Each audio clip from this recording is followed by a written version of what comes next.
d'Ivoire, nous verrons l'avis des consommateurs concernant l'avènement des compteurs intelligents.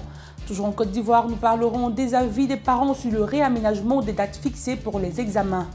En Nouvelle-Zélande, plus aucun cas de contaminés ni de malades de la Covid-19. Toutes les restrictions ont été levées par les autorités. Bonsoir messieurs, dames et merci de nous suivre. En Côte d'Ivoire, c'est la reprise des cours dans les établissements primaires et secondaires. Le calendrier des examens est déjà connu et chez les parents, les avis sont partagés. Les précisions avec Christian Gokra. Après 2 mois de confinement dû à la Covid-19, l'école a repris ses droits. La ministre de l'Éducation nationale a défini de nouvelles dates pour les examens. Les parents d'élèves se prononcent sur le réaménagement du nouveau calendrier. Le ministre de l'Éducation nationale avait repoussé juste les examens un peu devant. Ça aurait fait plaisir à nos petits frères. Parce que quand on est en vacances, il faut de la vérité, on est en Afrique. Les enfants n'ont pas le temps d'étudier, pas tout le temps à s'amuser.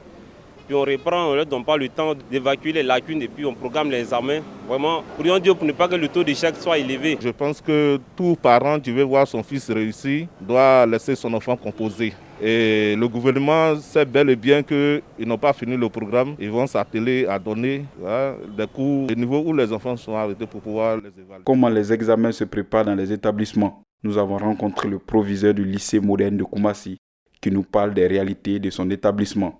Pour les préparatifs des examens, d'abord les enseignants travaillent par conseil d'enseignement puisque les programmes ont été allégés. Ils mettent beaucoup plus l'accent sur les sujets type examen pour préparer les élèves à cela. Sur le boulevard Giscard d'Estaing à Abidjan, la traversée est dangereuse pour les piétons.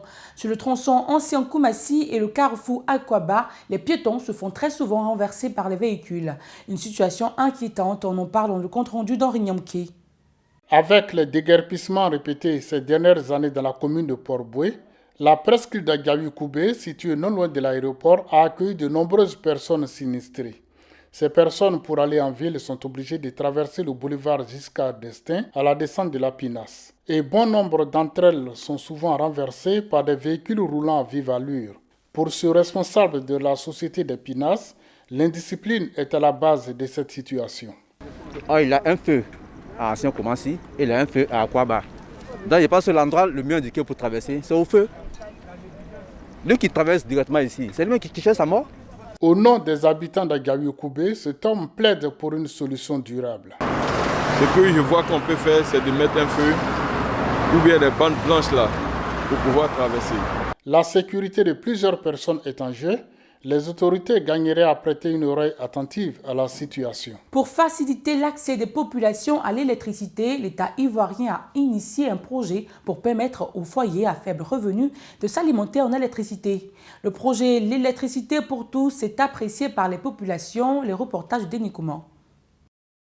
La compagnie d'électricité de Côte d'Ivoire a annoncé la modernisation de son parc de compteurs du réseau électrique par l'installation de compteurs intelligents dans les ménages depuis 2014.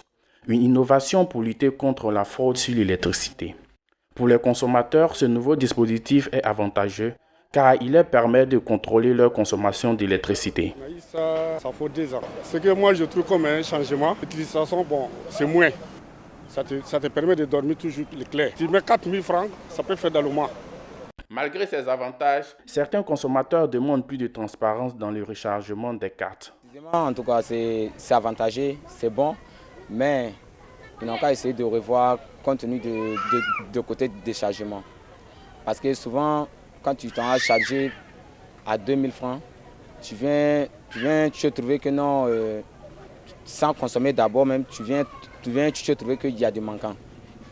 Au lieu de 2000, tu viens voir 1000 et quelques.